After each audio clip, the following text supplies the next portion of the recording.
Assalamu alaikum. I am Jaweria Tariq from Siraat-e-Naat Association. I am linked to Siraat-e-Naat Association since a very long period of time, and I'm proud to be a part of it. I wanted to discuss about the situation in Pakistan. As you all know, we are in quarantine, and accordingly, I would like to share something very valuable, which can help us to fight this disease together.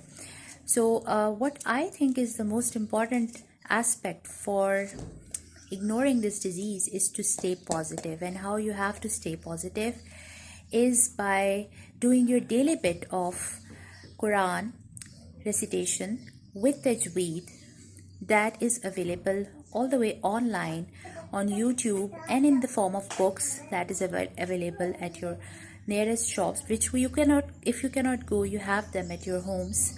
You can ask your parents or senior members to bring them to you who are linked to you.